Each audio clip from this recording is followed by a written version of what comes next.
Queridos irmãos, a paz do Senhor Jesus Cristo. Eu sou o pastor Gunnar Berg, coordenador acadêmico dessa escola, da ETAD, e eu me sinto muito feliz, muito honrado, agradecido ao Senhor Jesus pela oportunidade de outra vez poder me dirigir aos irmãos e desta feita para juntos estudarmos a matéria Geografia Bíblica. Antes de prosseguirmos, vamos fazer uma oração. Meu Senhor, eu te louvo, ó Pai, pelas vidas dos meus irmãos que nesse momento estão estudando essa matéria, estão, Senhor, talvez diante do computador, em frente a um celular, em sua casa, em seu trabalho, quem sabe assistindo em grupo, quem sabe no núcleo como uma aula de reforço. O Senhor conhece todas as coisas. Mas é preciso, ó Pai, confiarmos em Ti para que o estudo dessa disciplina tenha resultados nas vidas daqueles que nós amamos, da igreja a quem servimos e, claro, nas nossas vidas também. Usa-me, Senhor, segundo a Tua misericórdia, abençoa os alunos, a equipe técnica que viabiliza essas aulas, em especial hoje o irmão Estevão, que está operando a gravação e a captação de imagem e áudio. Se conosco, Senhor, em nome de Jesus. Amém. Meus irmãos, a nossa matéria é Geografia Bíblica. Eu quero mostrar algo aos irmãos, dê uma olhada, por favor. Na nossa tela você vai ler Disciplina de autoria do pastor Cláudio Honor de Andrade e ministrada pelo pastor Gunnar Berg. Gunnar Berg sou eu, já me apresentei aos irmãos, mas eu tenho a felicidade de poder ministrar esse conteúdo a partir de um livro escrito pelo pastor Cláudio Honor de Andrade, que é o meu pai. E para mim, na condição de filho, não apenas de professor nesse caso, é uma honra muito grande.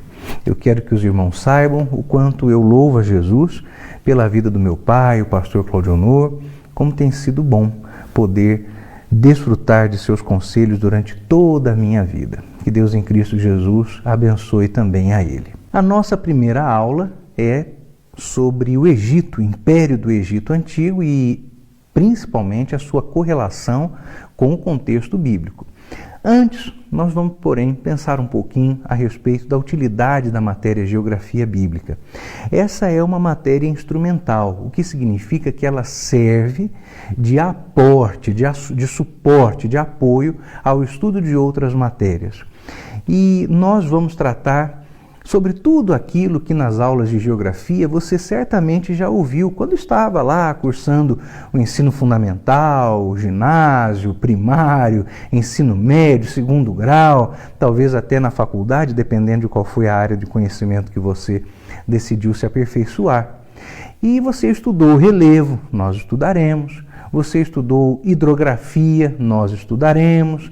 Estudou clima, nós também. Estudou geografia política, nós também estudaremos. De modo que teremos aqui um estudo bem próximo daquilo a que todos estamos acostumados quando estudamos geografia. Porém, nós vamos nos concentrar em 3 faixas de terra, em 3 porções do mapa mundi especificamente. Vamos ver cada uma delas. A primeira delas é o mundo mediterrâneo.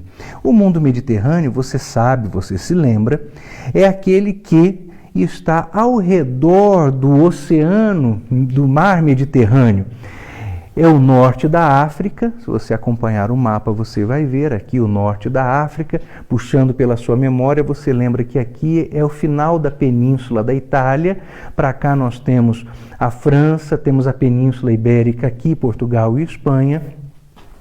O mundo mediterrâneo engloba ainda a Terra Santa, que é essa faixa de terra pequenininha pela qual o mundo se convulsiona. Israel está aqui.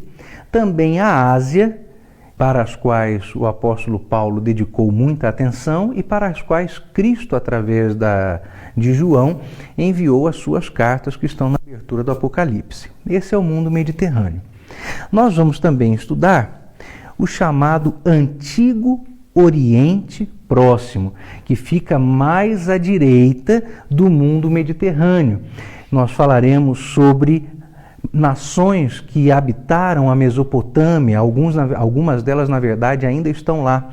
E essa é a região do chamado Crescente Fértil, porque o recorte do leito dos rios Eufrates e do rio Tigre fazem a ideia de uma lua crescente. Essa região, chamada de Crescente Fértil, é aquela que corresponde ao berço da humanidade. Você verá de vez em quando alguns livros, alguns pseudo-historiadores dizendo que o berço da humanidade é a África.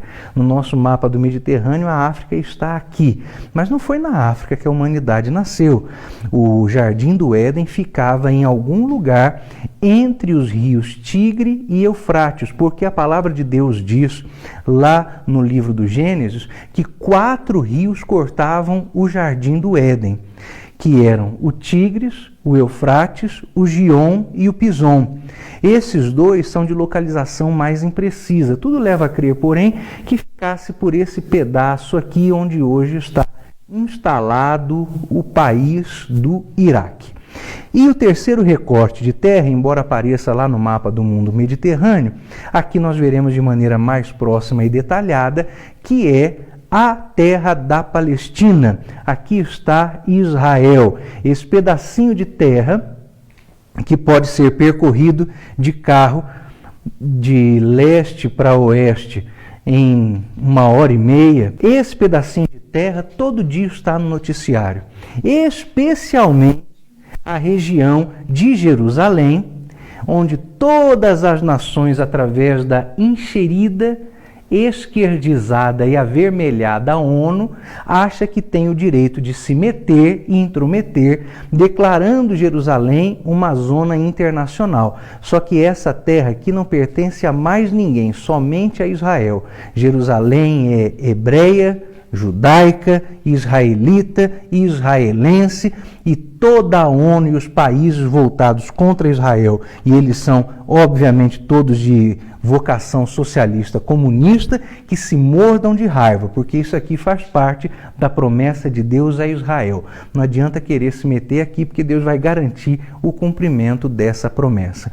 Então, esses 3 recortes de terra, voltando a eles, o mundo mediterrâneo, o antigo Oriente Próximo e, em detalhe, a Palestina, compõem aquilo que para nós é o objeto dos nossos estudos na matéria geografia bíblica, é o palco onde a história da Bíblia se deu.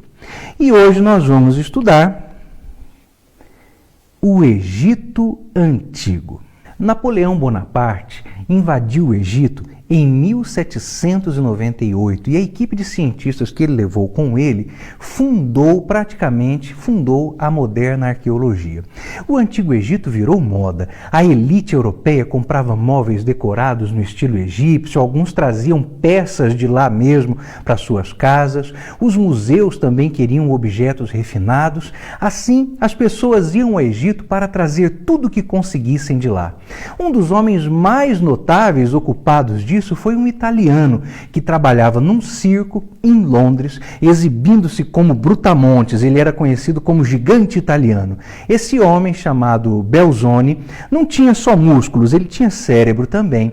E ele inventou uma roda d'água muito melhor, segundo ele próprio, do que qualquer outra já usada no Egito. Em 1815, ele exibiu lá no Cairo, capital do Egito, a sua invenção, só que ninguém quis comprar. Então ele passou a se dedicar a transportar monumentos de pedra do Egito para a Inglaterra. As ações de Belzoni, abrindo túmulos, saqueando templos, foram deploráveis se olhadas pelos parâmetros modernos da arqueologia e do comércio. Mas mesmo assim não se pode tirar dele o mérito de descobertas arqueológicas muito importantes, que ajudaram o Antigo Egito a conquistar o seu lugar na imaginação das pessoas, lugar esse, aliás, que o Egito nunca perdeu. Vários outros colecionadores e comerciantes de antiguidades seguiram o exemplo de Belzoni, porém, alguns deles trabalhavam de uma forma mais cuidadosa, científica, metódica, arqueológica. Havia uma equipe alemã dirigida por Richard Lepsius, que ficou de 1843 até 1845 investigando túmulos e monumentos e fazendo registros preciosos, ao mesmo tempo que coletava objetos para o museu em Berlim. Lepsius compilou 12 volumes de desenhos e descrições que até hoje são fonte essencial de conhecimento a respeito do Antigo Egito. Também vamos destacar aqui o trabalho de pelo menos 3 ingleses que fizeram um valioso serviço de copiar pinturas, reproduzir inscrições, que, aliás, foram destruídas por arqueólogos descuidados e pelas ações do tempo. Algumas dessas descobertas forneceram material para um livro muito famoso, escrito por um deles 3, que era o Sir John Wilkinson. O livro chamava-se The Manners and Customs the Ancient Egyptians, os hábitos e os costumes dos egípcios antigos, que foi publicado em 1837. Mas a tarefa de pôr um pouco de ordem na arqueologia coube a um jovem francês que já estava há alguns anos no Egito. O seu nome era Auguste Mariette. Ele foi o fundador do Museu do Cairo em 1858. Ele montou um instituto no lugar, no Cairo, com antiguidades, criou leis para controlar a exportação de antiguidades do Egito, fez várias escavações, aliás, muito cuidadosas e muito importantes. Ele se tornou muito conhecido. Posteriormente, ainda no século XIX, as escavações no Egito ganharam base científica, base metodológica, obra do ativo arqueólogo britânico Sir Flinders Petrie, nascido em 1853. Petrie foi educado pelos pais e por sua própria paixão por colecionar e organizar coisas. O pai dele era engenheiro civil e esse homem ensinou o filho os fundamentos da pesquisa científica, que então foram aplicados pelo filho, já na vida adulta, aos antigos monumentos da Grã-Bretanha. Em 1880, Petrie foi para o Egito com o intuito de estudar as pirâmides, tarefa que tomou boa parte do seu tempo nos 2 anos seguintes. Reza a tradição que nas suas escavações ele usava apenas uma bengala e um cartão de visitas para poder limpar o sítio arqueológico, e por isso os seus resultados eram muito precisos. Certamente ele era espartano, vivia apenas com o mínimo necessário.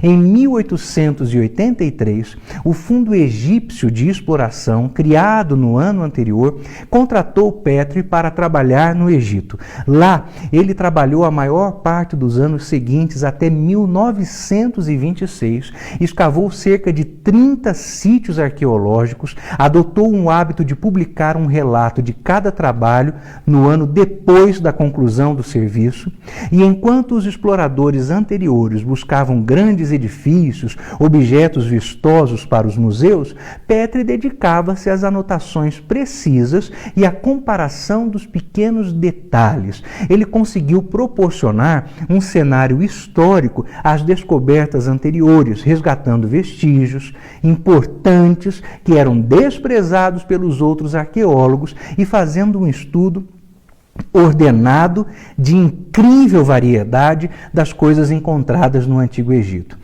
Quando Petrie deixou o Egito, já em 1926, a arqueologia já não tinha espaço para arqueólogos descuidados e que não queriam dar valor aos cacos de cerâmicas ou que descartavam ossos de animais, por exemplo.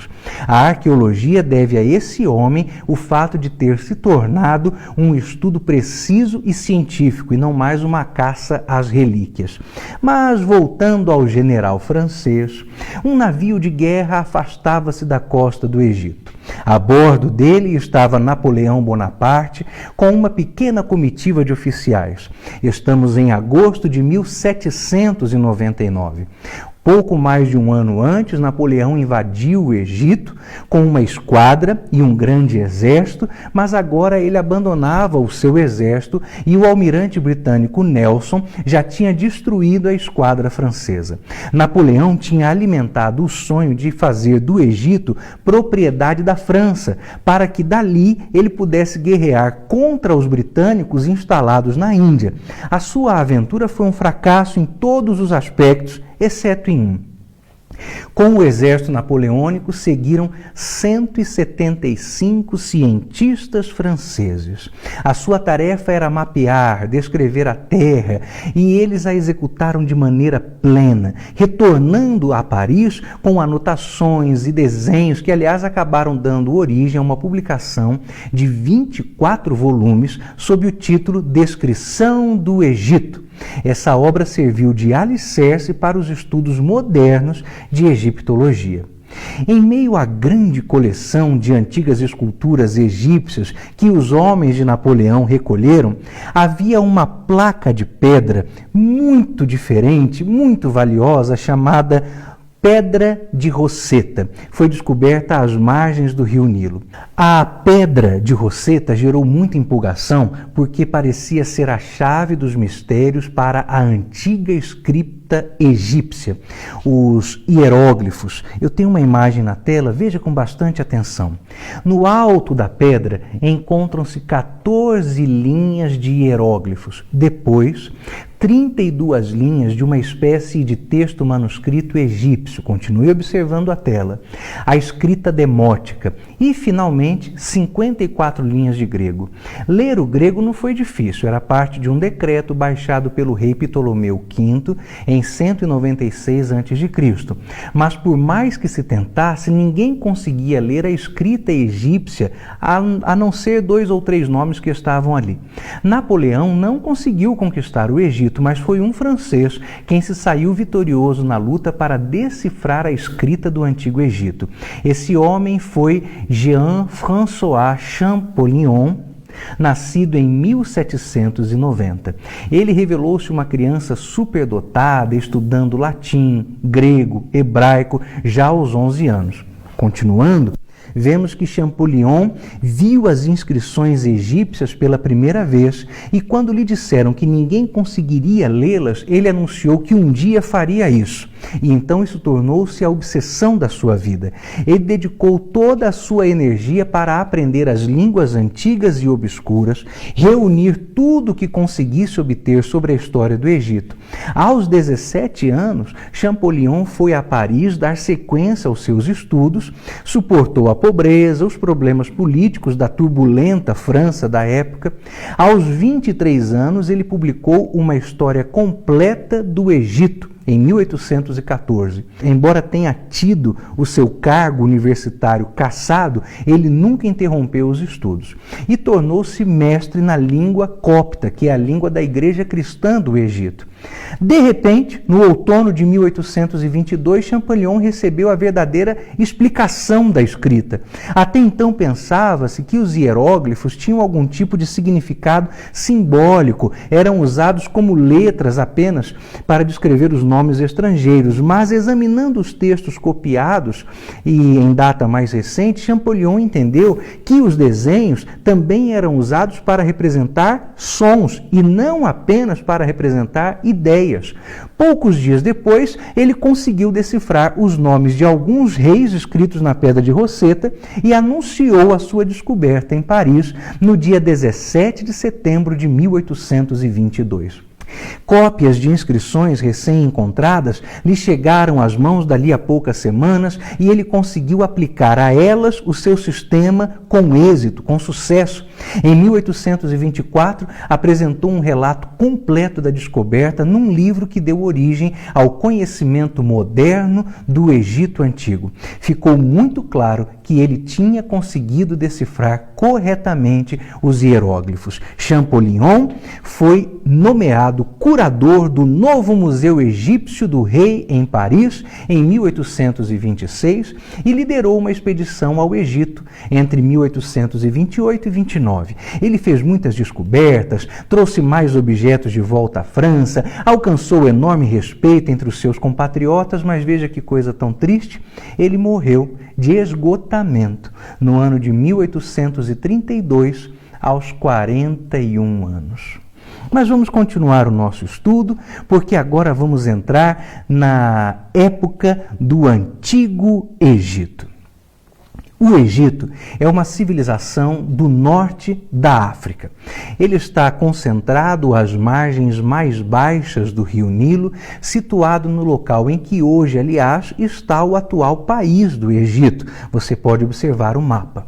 A civilização egípcia antiga se uniu por volta do ano 3100 a.C., com a unificação política, atenção, do Alto e do Baixo Egito sob o faraó Menes. Eu vou explicar o que é essa expressão Alto Egito e Baixo Egito. Todas as vezes que falarmos no Baixo Egito, estamos falando do norte do Egito. E quando falamos sobre o Alto Egito, estamos falando do sul. Não confunda alto com norte e baixo com sul. Por quê? Porque isso tem a ver com a altitude da terra. Não se esqueça que o Egito está às margens do rio Nilo. E a água é como a graça, meus irmãos. Ela corre para os lugares mais baixos. Por isso, o Baixo Egito está ao norte, no delta do Nilo, onde a água entra no Mediterrâneo, e o Alto Egito está no sul, de onde o Nilo corre para desembocar no Mediterrâneo. Por volta do ano 3500 a.C., o Antigo Egito não existia ainda de forma unificada. Na verdade, essa região era composta por tribos que habitavam as margens do rio Nilo.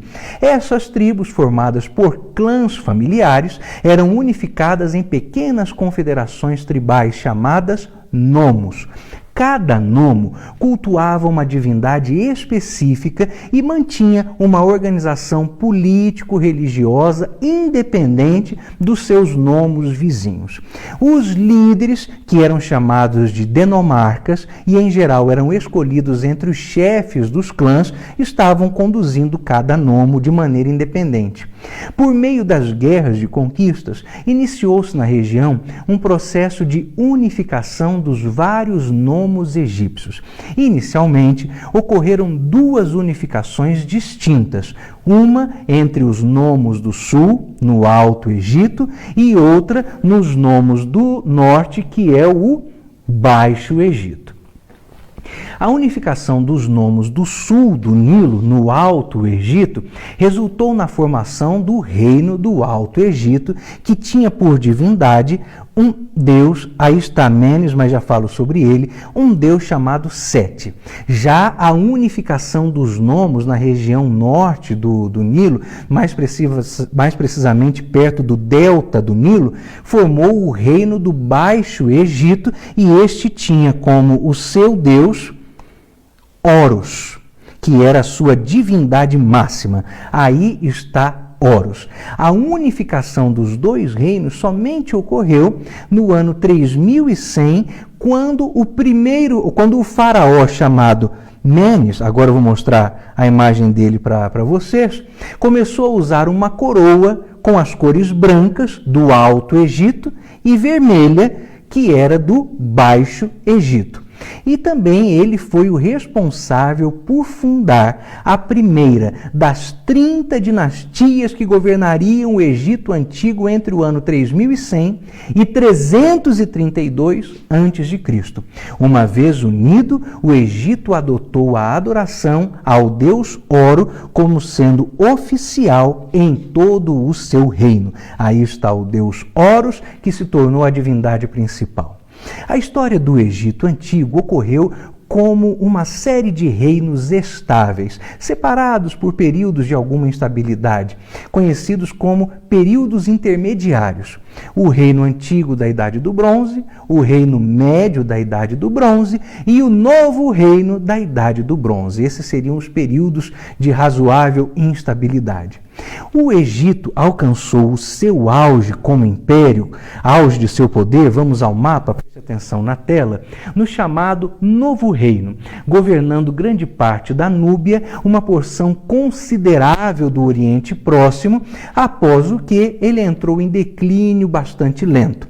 Durante o curso de sua história, o Egito foi invadido ou conquistado por várias potências estrangeiras, incluindo os Ixos, os líbios, os núbios, os assírios, que é nossa próxima aula, os persas aquemênidas, os calcedônios, sob o comando de Alexandre o Grande.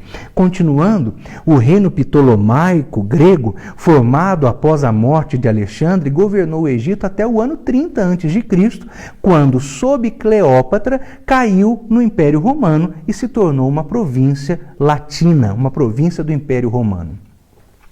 O sucesso da civilização egípcia antiga veio em parte da sua capacidade de se adaptar às condições no Vale do Nilo para a agricultura. As inundações, que eram bem previsíveis, e a irrigação controlada do Vale Fértil do Nilo produziram colheitas excelentes, colheitas que sustentavam uma população densa e também davam suporte ao desenvolvimento social e cultural. Com recursos de sobra, o governo patrocinou a exploração mineral do vale e regiões desérticas, o desenvolvimento inicial de um sistema de escrita independente, a organização de projetos coletivos de construção, a agricultura, o comércio com as regiões vizinhas e um exército que pretendia afirmar todo o domínio egípcio na região.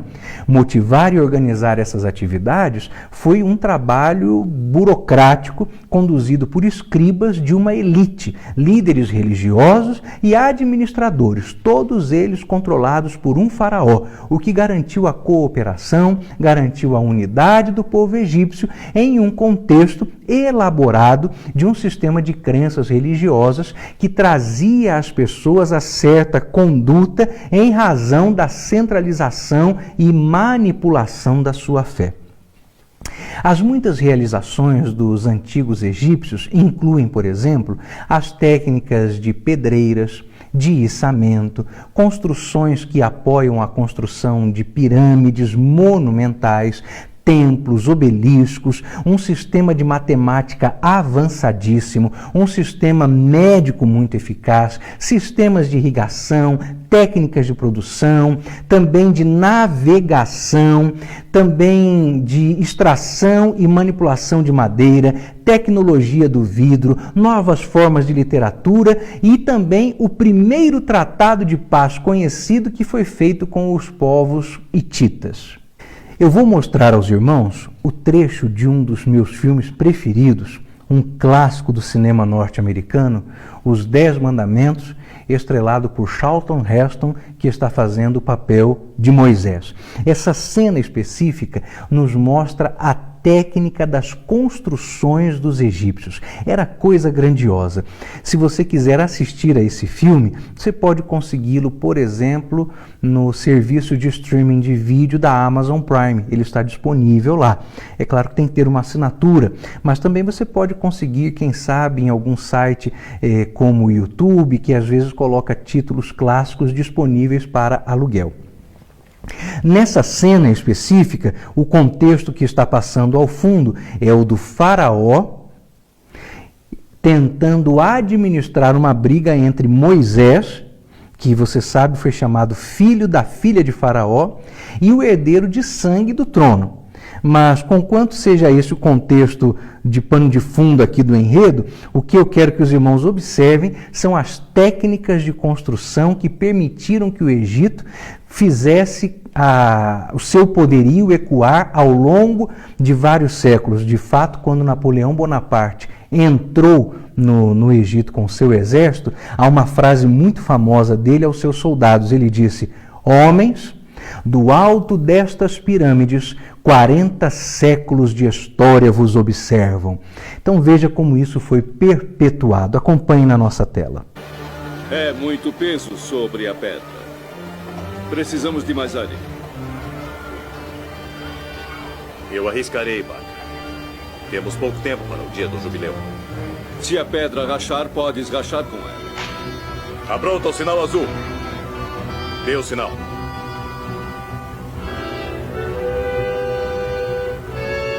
Sinal azul! Andem logo com isso! O sinal azul! A pedra está solta! O sarrilho está pronto. O sinal verde.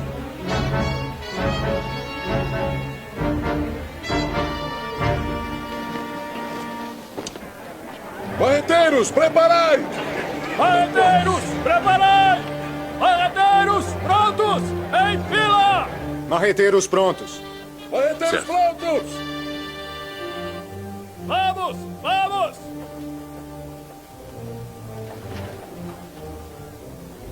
Não te agrada me ver aqui? Muito, ó grande faraó. Mas agora tem assuntos mais importantes. Sinal vermelho, atenção. Vamos, vamos! Como Ramsés me disse. Hã? Coisas mais importantes do que obedecer minhas ordens? Tuas ordens foram para terminar a cidade. O peso daquela pedra é muito grande, não podemos esperar. Sinal vermelho. Sinal vermelho, agora!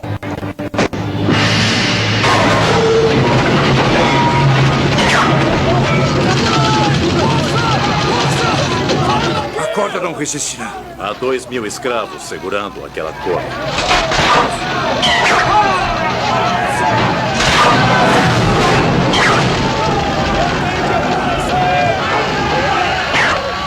Mantém a formação!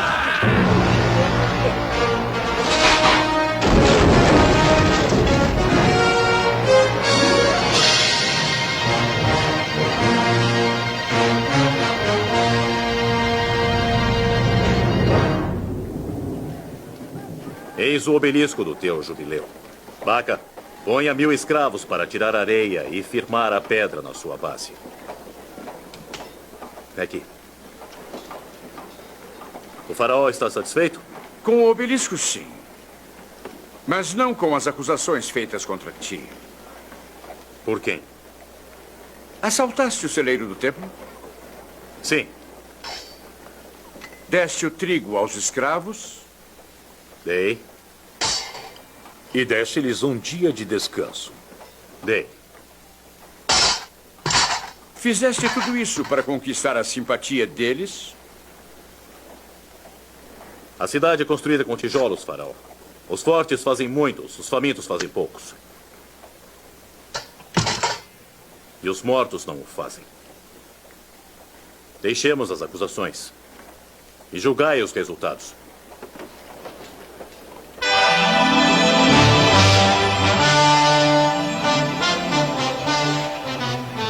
Os pilônios comemoram a tua vitória em Cádiz, onde derrotaste os edomitas.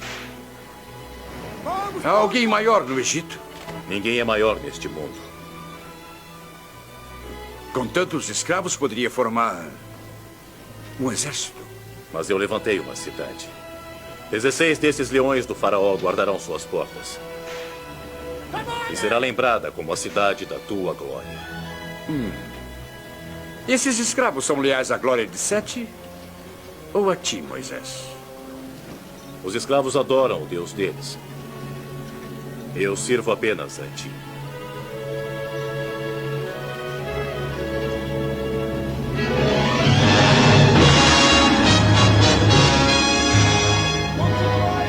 Deixa que tua própria imagem proclame minha lealdade por 1000 anos. Magnífico. Ramsés?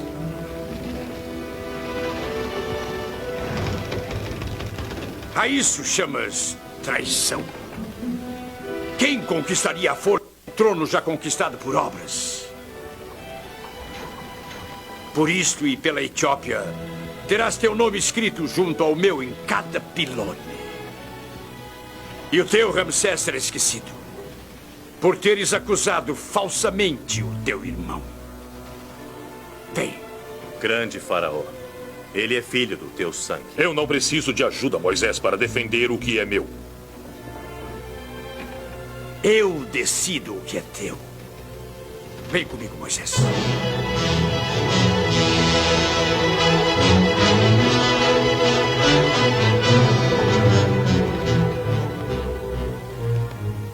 Perderás o trono porque Moisés constrói uma cidade? A cidade que ele construiu ainda levará o meu nome. A mulher que lhe ama carregará o meu filho. Assim está escrito. E assim será feito. Gostaram, meus irmãos? É um filmaço, não é? É um dos meus filmes prediletos. É uma época áurea do cinema norte-americano. Então, querendo, assista esse filme, você vai gostar. Mas voltando ao assunto, o Egito Antigo deixou um legado duradouro. A sua arte, a sua arquitetura foram amplamente copiadas. As suas antiguidades foram levadas, às vezes por contrabando, a todos os cantos, aos mais distantes do mundo. As suas ruínas monumentais inspiraram e mexeram com a imaginação de viajantes, escritores, artistas. Tem sido assim há séculos. Um respeito recém-descoberto pelas antiguidades e as escavações no início do período moderno por europeus e pelos próprios egípcios levou à investigação científica da civilização egípcia e a uma grande valorização do legado cultural desta nação milenar. Verifique algo interessante. Essa parte verde escura do nosso mapa, que são as margens férteis do Nilo, chegando até a sua foz, o delta do Nilo.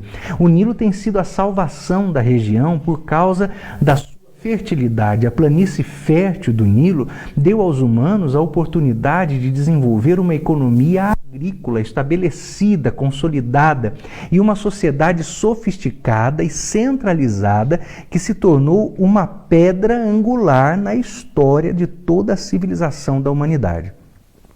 Nós vamos estudar alguns dos períodos principais do Egito, da história do Egito, começando pelo chamado período pré-dinástico. Por volta do ano 5500 a.C., pequenas tribos que viviam no Vale do Nilo haviam se transformado em uma série de culturas de controle firme da agricultura e da criação de animais, identificáveis pelas suas cerâmicas e itens pessoais, por exemplo, pentes, pulseiras, colares de contas. A maior parte dessas culturas primitivas estava no Alto Egito, ao sul, e era a principal delas a cultura badariana, que provavelmente originou-se no deserto ocidental. Ela era conhecida pela sua cerâmica, que era de alta qualidade, também pelas ferramentas de pedra e pelo uso muito avançado do cobre. Os Badari foram sucedidos na sua proeminência pela cultura náquida. No período náquida, os egípcios pré-dinásticos importavam obsidiana da Etiópia para modelar, para afiar lâminas e outros objetos. Durante um período de aproximadamente 1000 anos, a cultura náquida evoluiu de algumas pequenas comunidades agrícolas para uma civilização muito poderosa, cujos líderes estavam no controle completo das pessoas e dos recursos no Vale do Nilo. Mais tarde, os líderes da cultura náquida expandiram o seu controle para o norte, subindo para o delta do Nilo, ao longo das margens do rio. Eles também negociavam, por exemplo, com a Núbia, ao sul, com as culturas do Mediterrâneo Oriental e com nações do Antigo Oriente Próximo. Durante a sua última fase, ou durante a última fase pré-dinástica, a cultura náquida começou a utilizar-se de símbolos escritos que serviram de base para o desenvolvimento de um sistema completo de hieróglifos para escrever a antiga língua egípcia. O próximo período que nós vamos estudar é a dinastia precoce, que vai do ano de 3050 a.C., até o ano 2686 a.C. Quando falamos a respeito de um período para o outro, nós podemos ter a sensação de que essa transição foi muito rápida, mas na verdade ela foi muito gradual, mais gradual até do que os historiadores antigos egípcios gostavam de contar que havia acontecido. O crescente poder e a crescente riqueza dos reis durante o período dinástico inicial se refletiu nas suas tumbas muito elaboradas, nas estruturas de culto mortuário que foram usadas para celebrar o rei tornado santo, tornado Deus, depois da sua morte. Nessa cena que vimos do filme Os 10 Mandamentos, o que Moisés estava construindo era uma cidade-túmulo. Quando o faraó pergunta, há alguém maior no Egito? Ele está perguntando, há alguma cidade erigida à memória de algum faraó morto que seja maior do que a minha está sendo? E ele diz, não há nenhuma no mundo. Aí você veja então o que era a opulência do Egito. O próximo período de reinado a destacar é o Reino Antigo, de 2686 até 2181 a.C. Grandes avanços na arquitetura, na arte, na tecnologia foram feitos durante o Reino Antigo, tudo isso alimentado pelo aumento da produtividade agrícola da população, que estava crescendo por fartura de recursos, possibilitado por uma administração central bem desenvolvida. Algumas das principais conquistas do Antigo Egito foram, por exemplo, as pirâmides de Gizé e a Grande Esfinge. Elas foram construídas durante o Reino Antigo. Sob a direção de um vizir, um governador, as autoridades estatais coletaram impostos, coordenaram projetos de irrigação para melhorar a agricultura, convocaram camponeses para trabalhar em projetos de construção e estabeleceram um sistema de justiça capaz de manter a paz e a ordem por tempo muito duradouro. Mas devemos observar que, com a crescente importância da administração central no Egito, surgiu uma nova classe de escribas, uma nova classe de funcionários públicos instruídos, e eles recebiam do rei propriedades como forma de pagamento pelos seus muitos serviços. Os faraós faziam doações de terra para que naquelas localidades os cultos mortuários a eles próprios e os templos locais fossem construídos, e tudo era construído para garantir que essas instituições tivessem os recursos necessários para adorar o rei depois que ele morresse. Os estudiosos acreditam que 5 séculos contínuos dessas práticas corroeram a vitalidade econômica do Egito, e a economia não podia mais, claro, é óbvio de entender, se dar ao luxo de apoiar uma administração tão inchada e centralizada. À medida que o poder dos faraós estava diminuindo, os governadores regionais começaram então a desafiar a supremacia do poder do monarca. Isso juntamente com secas severas entre os anos 2200 e 2150 a.C.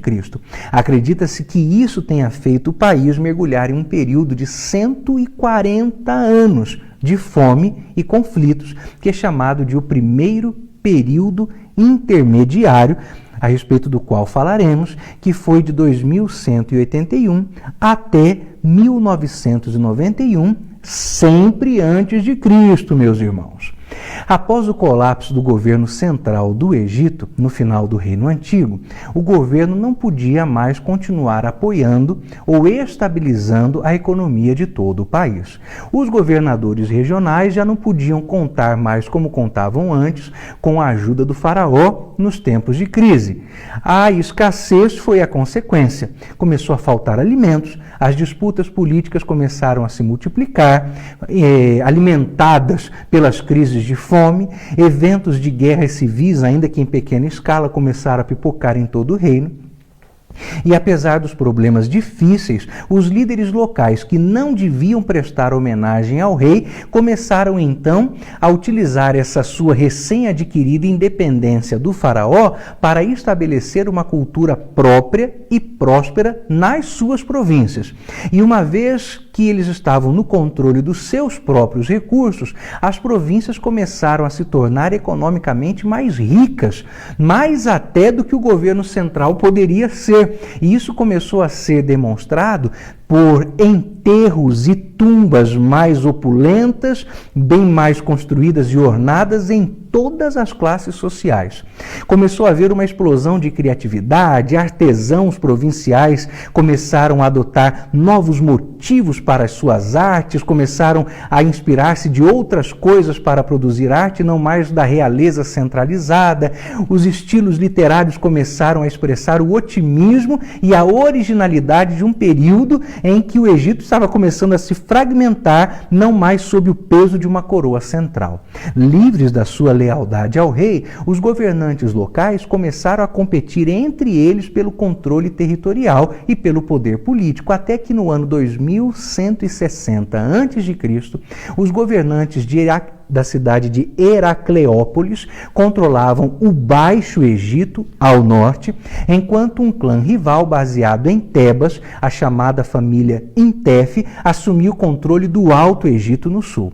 À medida que os Intefes aumentavam o poder e expandiam o seu controle para o norte, um confronto entre as duas dinastias tornou-se inevitável. Por volta de 2055 a.C., as forças do norte de Tebas, sob o cuidado de Mentuhotep II, finalmente derrotaram os governantes de Heracleópolis, reunindo novamente as duas terras. E eles inauguraram um período de renascimento econômico, renascimento cultural, que entrou para a história do Egito como chamado o Reino Médio. O Reino Médio foi de 2134 até 1690 a.C. Vamos falar um pouquinho a respeito desse período. Com os reis assegurando militar e politicamente o país de novo, e com a vasta riqueza agrícola e mineral totalmente à sua disposição, a população, bem como as artes e a religião, começaram a florescer de uma forma diferente, em contraste com as atitudes elitistas do antigo reino em relação aos deuses. O reino do meio exibia um aumento nas expressões da chamada piedade religiosa pessoal. A literatura desse reino médio apresentava temas e personagens muito sofisticados, escritos em um estilo eloquente. A escultura em relevo e retrato do período capturou detalhes sutis e individuais que alcançaram novos patamares de sofisticação técnica e artística. Foi, enfim, um período de renascimento. Na sequência desse, nós precisamos destacar o chamado Segundo Período Intermediário, que começa em 1674 e vai até o ano de 1549 a.C. Por volta do ano 1785 a.C., quando o poder dos reis do Reino Intermediário enfraqueceu, um povo da Ásia Ocidental chamado Ixos, e que já havia se estabelecido no delta do Nilo, tomou o controle do Egito e estabeleceu sua capital em Avaris, forçando o antigo governo central a se refugiar em Tebas. O faraó foi trazido então como um vassalo dos governantes dominantes novos, que eram os Ixos. Os Ixos, palavra que significa governantes estrangeiros, mantiveram modelos egípcios de governo e se identificaram como sendo os novos reis, integrando elementos egípcios à sua própria cultura.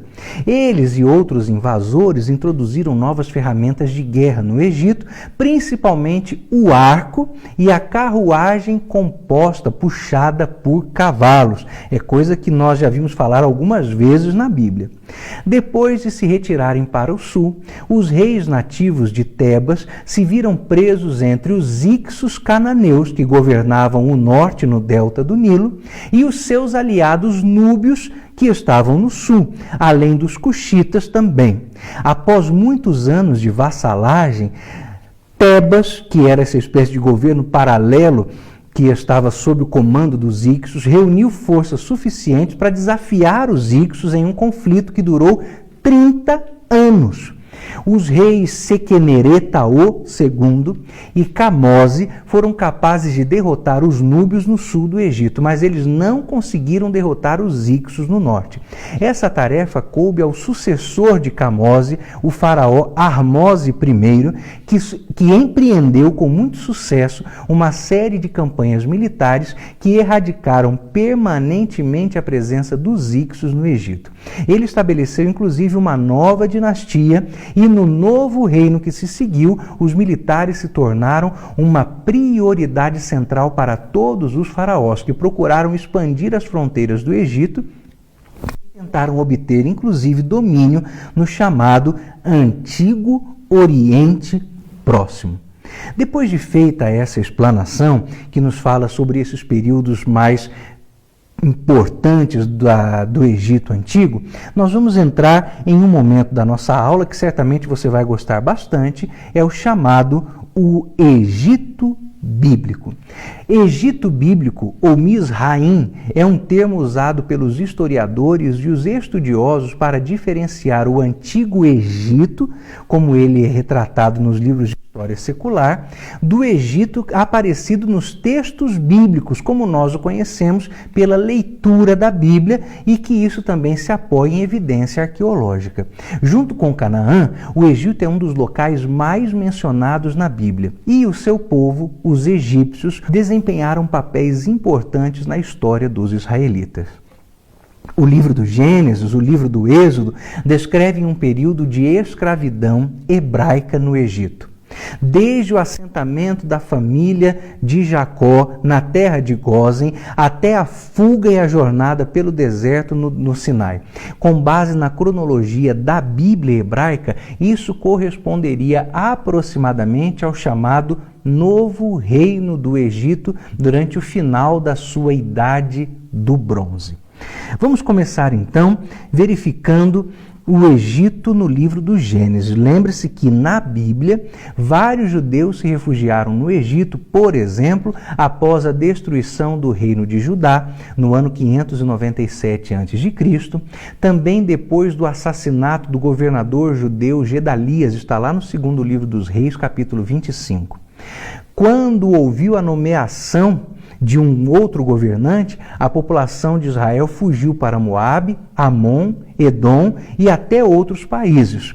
No Egito também os judeus foram se esconder em Migdol, em Téfanes, em Nofe e em Patros. Leia lá Jeremias 44 para você lembrar do que nós estamos falando. Os egípcios estão entre os principais grupos étnicos mencionados na Bíblia.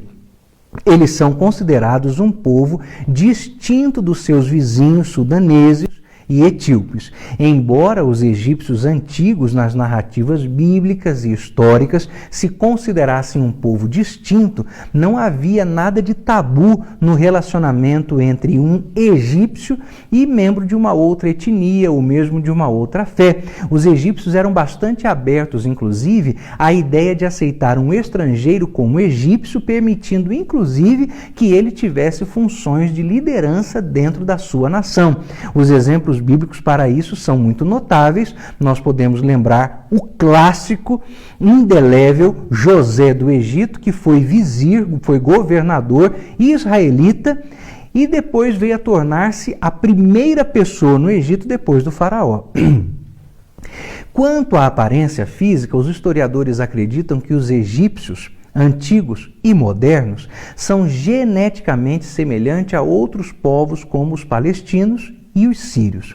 A análise de DNA das múmias mostra que os egípcios de hoje possuem mais incidência de DNA africano subsaariano do que era nos tempos bíblicos. Então, nos tempos bíblicos havia menos mistura no Egito Antigo. Além disso, embora hieróglifos e outras obras de arte do Egito retratem frequentemente os egípcios como carecas, com a cabeça raspada ou coberta por uma mitra, ou algum tipo de peruca de pano, com ornamentos na cabeça, a análise do DNA das múmias mostra que eles tinham cabelos castanhos e pretos. Mas alguns egípcios tinham cabelo loiro também, só que isso somente depois da dominação dos gregos e dos romanos sobre aquele espaço de terra. Até então, a predominância era de cabelo preto ou castanho, mas os romanos e os gregos foram ali uma minoria considerável em certo momento da história. Presume-se que preto e marrom fossem as cores dominantes dos seus olhos, embora também haja alguns retratos de obra de arte de época com indivíduos de olhos azuis e um pele bronzeado, bem característico dos romanos e dos gregos. Um mural que foi encontrado na tumba de Sete I mostra que os egípcios enxergavam os líbios como tendo pele bege, os núbios como tendo pele preta e os mesopotâmicos, aí estão os israelitas, como tendo cor de pele igual a deles próprios, embora com bastante pelo nos rostos. As evidências históricas sustentam que os antigos egípcios faziam um processo de clareamento da sua pele para tentar ficar mais brancos, mas a razão para isso não é muito certa, não se sabe exatamente por que desse interesse estético. Mas começando pelo estudo do Egito no livro do Gênesis. No livro do Gênesis, nós temos Abraão e Sara, junto com o seu sobrinho Ló, morando em Canaã, quando uma fome atingiu aquela região e, portanto, o grupo vai refugiar-se no Egito, onde o faraó, muito impressionado pela beleza de Sara, faz dela uma das suas concubinas, sem saber que Sara era casada com Abraão, porque Abraão apresentou-se como sendo o irmão de Sara e não o seu marido. O faraó dá um monte de presentes a Abraão em troca de ter Sara como concubina, como integrante do seu harém. Ele dá gado, dá escravos, inclusive dá Agar para Abraão, é o que nós entendemos, e que mais tarde se tornaria concubina de Abraão e também mãe de seu filho primogênito Ismael. Por quanto tempo Sara vive no palácio do faraó, não está claro, mas sabe-se que o Senhor castigou o faraó e os membros da sua casa, exceto Sara, com uma praga. O faraó deduz que Sara é de alguma forma a causa do castigo. Depois de saber que Sara é a esposa de Abraão, e não apenas era meio-irmã dele, o faraó libera Sara e pede para que Abraão, e não pede que Abraão lhe devolva qualquer dos presentes, fica com tudo, fica com a mulher e com aquilo que eu já te dei. Mais adiante no livro do Gênesis também está a história do bisneto de Abraão e de Sara, José, que foi o 11º filho de Jacó e foi o seu primeiro filho com a sua amada esposa Raquel. Jacó prefere a José a todos os seus outros filhos, causando tensão entre José e os seus irmãos. E assim eles o vendem como escravos para um grupo de midianitas que passava por ali rumo ao Egito, onde ele foi comprado por Potifar, que era capitão da guarda do faraó. José sai-se bem como membro da casa de Potifar, ele era altamente respeitado pelo seu mestre, até que a esposa de Potifar, conhecemos a história, desprezada por José, acusa José de que ele a quis estuprar. José é preso como resultado dessa calúnia. Durante a sua prisão, José interpreta com sucesso os sonhos de 2 companheiros de prisão. Ambos eram servos do faraó, um dos quais é condenado à morte e o outro retorna às graças do faraó. José implora então a este copeiro mor, o prisioneiro que volta ao convívio do faraó, para contar ao soberano a respeito do que aconteceu com ele, José. Mas o copeiro mor não faz isso por algum tempo, até que o faraó, incomodado por sonhos de uma grande fome que estava por vir, pede uma interpretação e você conhece a história. José é tornado governador do Egito, vizir do Egito, e ele ganha até uma esposa egípcia que foi lhe dada pelo faraó. Uma grande fome atinge a região, não apenas o Egito, mas os egípcios estão tão bem preparados que eles têm um excedente de grãos que os estrangeiros compram, entre eles os irmãos de José, que não o reconheceram quando foram ao Egito. Mais tarde, José pede que toda a família de Jacó, com 70 almas, venha a morar no Egito, junto com ele na terra de Gósen. Agora vamos ver um pouco do Egito retratado no livro do Êxodo. Esse certamente é uma das partes mais interessantes da história da Bíblia quanto à nação do Egito. O livro do Êxodo, ou no livro do Êxodo, os israelitas descendentes de José e de seus irmãos ainda vivem na terra de Gósen, mas agora eles são escravos, são espancados, são estuprados, são sobrecarregados pelos senhores egípcios sob o reinado de um novo faraó tirânico. Um dos irmãos de José, Levi, teve um bisneto chamado Moisés. Moisés nasceu numa época em que o faraó decretou a morte de todos os meninos hebreus recém-nascidos, e ele só é salvo da morte por causa das ordens da filha do faraó, que o resgata do Nilo e o cria como se fosse seu próprio filho. Moisés se vê obrigado a fugir do Egito por ter matado um egípcio. Foragido, ele vai morar na terra de Midian, mas ali ele é chamado por Deus para retornar à terra do Egito e assim proceder com a libertação dos seus irmãos que estavam lá escravos. Você sabe bem dessa história, que história tão linda.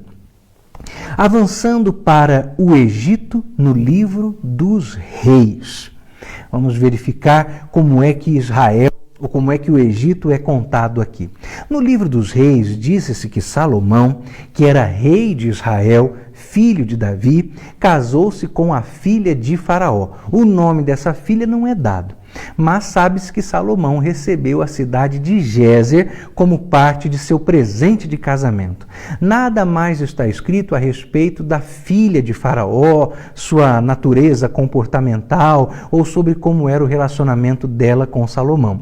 No entanto, o seu relacionamento e a vontade de Salomão de receber esposas de outras nações, violando as leis contra o casamento que estavam descritas no livro de Levítico e de Deuteronômio, foram certamente a ruína daquele homem, que, embora muito sábio, teve um final bastante melancólico. Salomão abrigou suas esposas estrangeiras, construiu templos para os deuses delas na terra de Israel, e após a sua morte, com 60 anos, as tribos de Israel não aceitaram o seu herdeiro Roboão, que aliás era filho de uma amonita, como governante, e assim o reino de Israel dividiu-se. Vamos lembrar também que nos livros dos reis está a história de Jeroboão, que era ex-servo de Salomão e que mais tarde conspirou contra ele, e quando a sua conspiração foi revelada, esse homem fugiu para o Egito, onde um faraó chamado Sisaque o protegeu até a morte de Salomão. Embora ele não seja identificado na Bíblia hebraica, na Septuaginta disse-se que Jeroboão casou-se com uma parente próxima de Sisaque chamada Ano, e ela era a irmã mais velha de Táfnis. No livro das Crônicas, na sequência da história do livro dos Reis, Roboão, filho de Salomão e primeiro rei de Judá, agora o reino está dividido, é atacado no 5º ano do seu reinado por um faraó egípcio, cujo nome pessoal é indicado exatamente como sendo Sisaque. Roboão fortificou 15 grandes cidades, entre elas Belém e Hebrom, mas os seus esforços não foram suficientes, porque Sisaque veio com 1.200 carros, 60.000 soldados, não apenas soldados egípcios, mas também soldados líbios, suquitas e cuxitas. Como resultado da sua derrota, Judá tornou-se um estado vassalo, subordinado ao Egito. A invasão de Judá por Sisaque é a ira do Senhor, pois os israelitas tinham abandonado o caminho do Senhor e por isso Deus os entregou nas mãos de Sisaque. Os israelitas se humilharam e o Senhor impede então a destruição total do povo, mas ainda ordena que os israelitas se tornem servos deste faraó chamado Sisaque. Nós vamos pensar agora um pouquinho mais adiante, dando um salto para ver o Egito contado no Evangelho de Mateus. No Evangelho de Mateus é dito que José, pai de Jesus, é visitado por um anjo em um sonho que lhe diz para levar Maria e também Jesus ao Egito para evitar que Cristo fosse morto pelo rei Herodes I. Após a morte de Herodes, eles retornam a Nazaré. Quando eu faço todas essas observações a respeito do Egito dentro da história da Bíblia, você deve ter em mente o seguinte: a Bíblia e a história universal concordam sobre aquilo que dizem. A Bíblia e a história universal estão em perfeita sintonia. A Bíblia é confiável. Famoso pelas suas pirâmides e pelo rio Nilo, o Egito foi a primeira potência mundial da história bíblica. Sob o seu domínio foi formada a nação de Israel. Moisés, que escreveu os 5 primeiros livros da Bíblia, nasceu e foi educado no Egito. Será que a arqueologia e a história universal confirmam o que Moisés escreveu sobre a nação antiga do Egito? A evidência de exatidão histórica costuma ser revelada nos detalhes, coisas como costume, etiqueta, nomes, títulos de funcionários e assim por diante. Como os 2 primeiros livros da Bíblia, Gênesis e Êxodo, saem-se, portanto, nesse escrutínio, nessa verificação. Seriam eles relatos confiáveis? A respeito da narrativa de Gênesis sobre José, que foi um dos filhos do patriarca Jacó, e do livro do Êxodo, J. Gerald Duncan diz no seu livro New Light on Hebrew Origins, Nova Luz sobre as Origens Judaicas. Acompanhe na tela a leitura desse texto. O escritor bíblico estava muito bem familiarizado com o idioma, os costumes, as crenças, a vida na corte, a etiqueta e também com a burocracia do Egito. O texto continua. Ele acrescenta que o escritor utiliza o título vigente correto exatamente conforme era usado no período mencionado. De fato, não há provas mais convincentes do profundo conhecimento da vida egípcia no Velho Testamento e da confiabilidade dos escritores do que o uso da palavra do faraó em diferentes períodos, quando o escritor descreve os personagens na presença de Faraó. E ele os retrata seguindo a devida etiqueta da corte e usando o linguajar apropriado. Continuando então, você verifica a confiabilidade histórica da palavra de Deus. Durante o período de escravidão no Egito, os israelitas faziam tijolos de barro misturado com palha que servia para dar liga àquela mistura. Há alguns anos atrás, um livro chamado Ancient Egyptian Materials and Industries, Material e Indústrias do Egito Antigo, dizia que poucos países tinham fabricado mais tijolos do que o Egito. Tijolos, aliás, que eram secos ao sol e continuam sendo feitos como material de construção típico do país. O livro também menciona a prática egípcia de usar palha para fazer os tijolos, confirmando este detalhe adicional que aparece registrado de maneira muito importante na narrativa bíblica, porque em dado momento, para castigar os judeus, o faraó tira a palha da produção. Os homens hebreus da antiguidade usavam barba, mas a Bíblia diz que José se barbeou antes de comparecer ao faraó. Por quê? Por que será que ele fez assim? Em respeito à etiqueta e aos costumes egípcios que consideravam pelos no rosto um sinal de impureza. Os egípcios se orgulhavam de não ter barba, é o que comenta o livro Everyday Life in Ancient Egypt, ou o cotidiano no Egito Antigo. De fato, estojos com lâminas, pinças e aparelhos de barbear foram encontrados em muitos túmulos das múmias. Fica claro que Moisés, portanto, era um cronista meticuloso. O mesmo pode ser dito de outros escritores bíblicos que documentaram eventos na Bíblia relacionados ao Egito Antigo. Nós vamos ver passar ainda por 2 eventos arqueológicos muito interessantes. Os 2 livros dos reis dão detalhes sobre o comércio de cavalos e carros entre o rei Salomão os egípcios e os hititas. A Bíblia diz que um carro custava 600 moedas de prata e um cavalo 150, ou seja, 25% do preço de um carro. Você pode conferir 1 Reis, capítulo 10, 29. O segundo livro, chamado Archaeology and the Religion of Israel, Arqueologia e Religião de Israel, o historiador grego Heródoto e também as descobertas arqueológicas confirmam que existia de fato um comércio intenso de cavalos durante o reinado de Salomão com essas nações. De fato, havia inclusive uma taxa de câmbio estabelecida. 4 cavalos eram iguais ao preço de um carro egípcio, diz estes livros que citei, comprovando a tabela de valores mencionados na Bíblia. Jeremias e Esdras também mencionam a invasão de Judá pelo faraó Sisaque, dizendo especificamente que isso ocorreu no 5º ano do rei Roboão, rei de Judá. Estamos ali no ano 963 a.C. Por muito tempo, o único registro dessa invasão era mencionado apenas na Bíblia.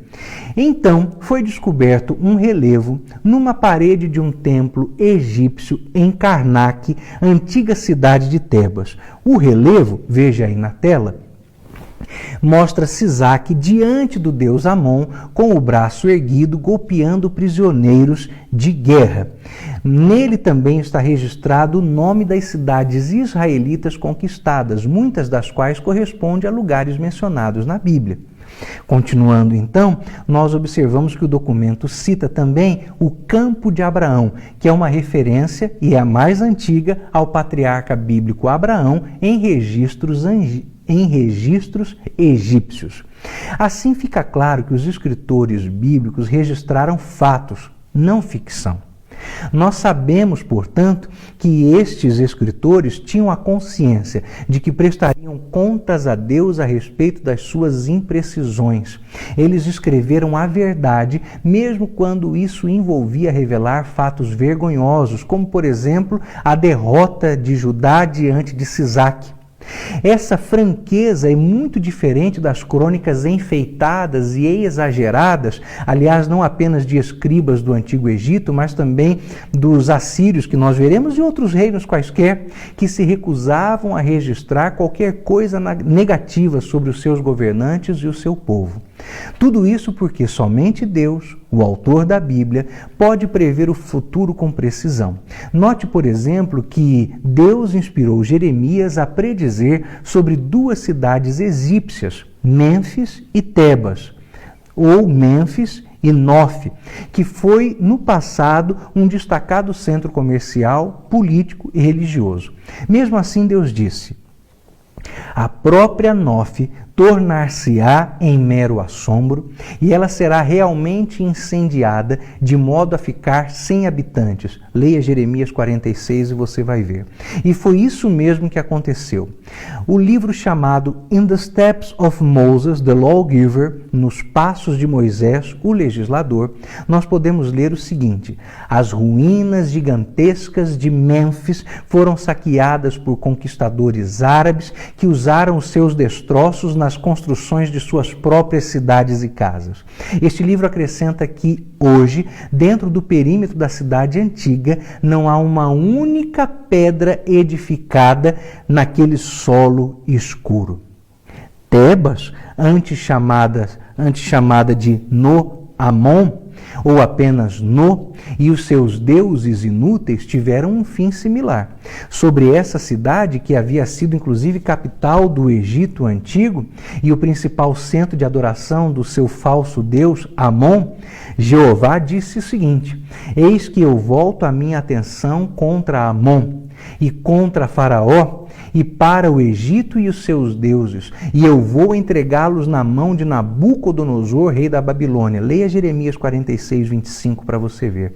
Conforme profetizado, esse rei babilônico conquistou o Egito e a importante cidade de No-Amon. Em 525 a.C., a cidade sofreu um outro ataque, dessa vez pelas mãos de um rei persa chamado Cambises II. Daí em diante, sua decadência foi constante, até que por fim foi completamente destruída pelos romanos. Sem dúvida, por causa das suas profecias exatas, a Bíblia é um livro incomparável. Isso nos dá confiança de que as suas predições a respeito do nosso próprio futuro se cumprirão. Porque se a Bíblia é inerrante quanto aos fatos históricos pretéritos, quanto ao futuro profético, ela é infalível. Todas estas informações estão na Bíblia a respeito do Egito. Mas o Egito também tem registros sobre Israel. E para terminar nossa aula, eu quero destacar a estela ou o tablete de Merneptah. Em 1896, os arqueólogos encontraram num templo funerário egípcio uma coluna de granito preto que ficou conhecido como estela ou tablete de Merneptah. Ela narra com arrogância as realizações do rei egípcio Merneptah, que acreditava-se ter governado no fim do século XIII a.C. Essa estela ou esse tablete contém um hino que diz assim num de seus versos: Israel está desabitado, a sua descendência desapareceu. Esta é a única referência conhecida a Israel em textos antigos dos egípcios e fora da Bíblia Sagrada. A estela foi feita durante o período bíblico dos juízes israelitas, período esse que ficou registrado no livro bíblico dos juízes. No entanto, ao contrário das crônicas dos faraós, o livro dos juízes revela não só os grandes feitos, mas também os fracassos do povo. A respeito dos fracassos, Juízes capítulo 2, versículo 11 e o versículo 12 dizem assim: os filhos de Israel puseram-se a fazer o que era mal aos olhos do Senhor, a servir os Baalins, que eram os deuses cananeus. Deste modo abandonaram a Jeová e os que os havia trazido para fora da terra do Egito. Meus irmãos, essa é a franqueza presente em toda a Bíblia. E por isso, quando estudamos geografia bíblica, vemos a confirmação de tudo que a Bíblia conta, refletido na história, na arqueologia e na geografia das terras bíblicas. Nós nos encontraremos de novo na nossa segunda aula sobre o Império Assírio, em nome do Senhor Jesus Cristo. Até lá!